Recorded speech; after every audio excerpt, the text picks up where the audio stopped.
dream I know, deep up my feelings for you. Watch. The Senate Chief Whip, RI0US, has condemned the recent hike in electricity tariff. Moving on, we have, amidst the budget padding, the Socio-Economic Rights and Accountability Project has dragged the Senate President Godswill Akpabio to court over the failure to refer the alleged 3.7 trillion budget padding to appropriate anti-corruption agency for investigation. Alright, my wonderful people, thank you so much for joining this channel as we bring you back-to-back updates and information as they hot. In case it's your first time of joining this wonderful channel, kindly like, comment, share. Don't forget to turn on notification bell in case whenever our news drop, now you could be the first to watch. And my people no be small kata they happen for this country. Senate Chief Whip RI0US has condemned the recent hike in electricity tariff. In a statement released on Saturday, the Borno federal lawmaker said that the timing is wrong as Nigerians are yet to recover from the removal of fuel subsidy.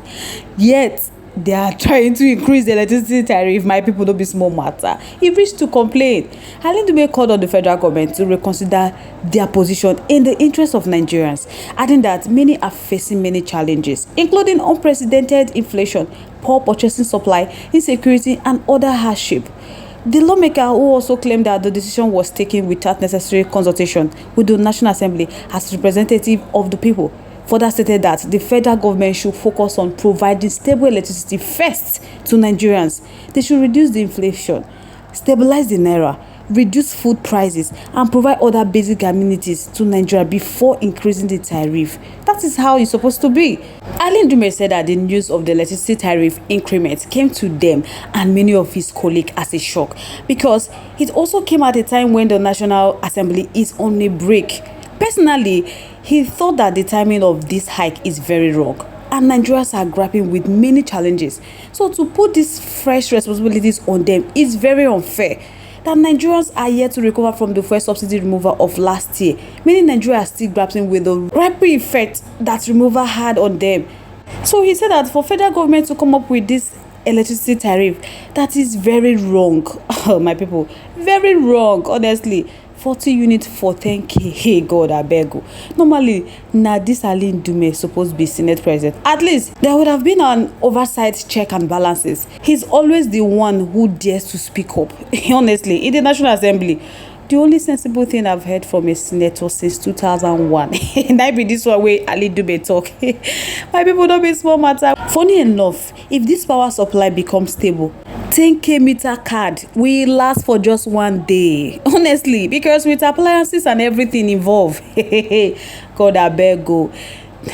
We never survive for the one way we did. They add another one join our problem. My people, no be juju be that. Honestly, this is a very wrong timing. People need to complain about the hike, and not whether they are on band A or Q. They need to complain about it. Honestly, federal government need to do something about this hike. Some persons can barely feed, and they want us to live in darkness too. Do these people think about the common masses? We haven't recovered from Buhari's regime. Now this government is still giving us problem. Electricity tariff hike for electricity where we know they see. Hey, Ibado. Well, there is still some good politicians that fight for the masses, but I think this administration don't want common man to exist. The suffering is too much, I beg. If you just check, there is no logical reason why they are increasing the electricity bill.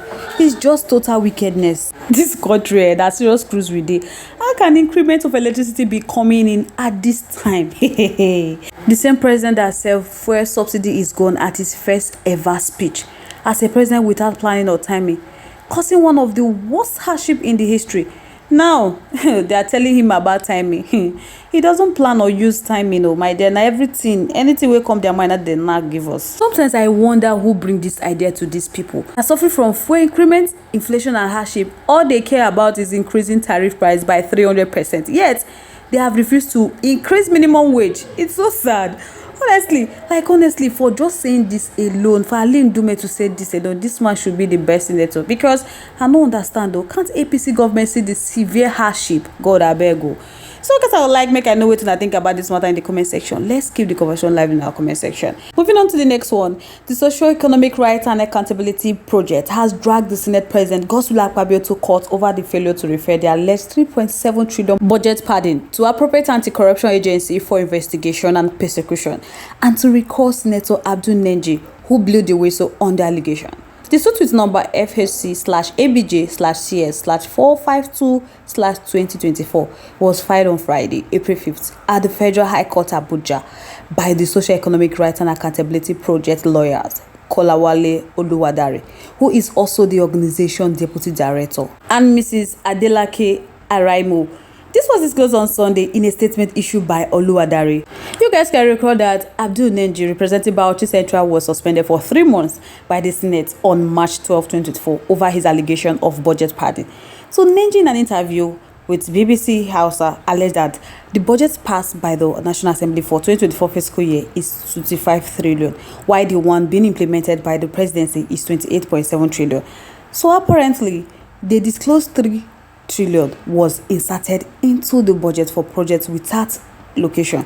This is the highest budget padding that happened in Nigeria history under Senator Godswill Akpabio's watch.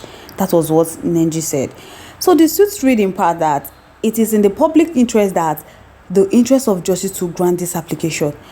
No whistleblower should ever be penalized simply for making a public interest disclosure. So the Socio-Economic Rights and Accountability Project stated that they sought an order of mandamus to direct and compel Mr. Godswill Akpabio to refer their alleged 3.7 trillion budget padding to appropriate anti-corruption agency for investigation and prosecution of suspected perpetrators. And they have also directed and compelled Mr. Godswill Akpabio to immediately take steps to ensure the restatement of whistleblower Abdul Nenji, who was suspended from the Senate over his allegation that the lawmakers padded the 2024 budget by irregularly inserting projects worth 3.7 trillion. There was also an order to direct and compel Godswill Akpabio to put in place transparency and accountability mechanism to ensure that the trillions of naira budgeted for constituency projects are not embezzled, misappropriated, or diverted into private pockets. So the organization stated that granting this application will serve the public interest, encourage whistleblowers to speak up, improve public services, and ensure transparency and accountability in the management of public resources. So now, Akpabio counsel Umekalu said that the decision and resolution to suspend Senator Nenji was that of the Senate sitting in plenary and not that of his client Godswill Akpabio. Kalu stated this in a letter to human rights lawyer Femi Falana's son, which he titled Request to Lift the Suspension of Senator Abdul Nenji. So now the Social Economic Rights and Accountability Project noted that the suspension of Senator Nenji by the Senate followed a seriously flawed process and it has amounted to retaliation.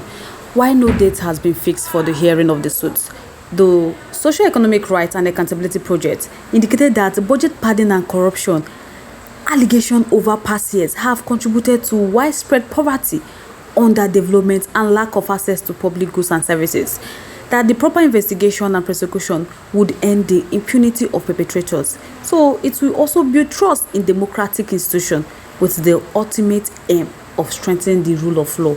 So it's better they do that. That is what Godswill Akpabio would have done before taking his own power by suspending Senator Nenji. So guys, I would like to know your thoughts. Your contributions, opinions are in the comment section. We'd love to hear from you. Once again, thank you all so much for staying tuned with us. We really do appreciate. On this note, we have come to the end of today's segment. Like, comment your winners.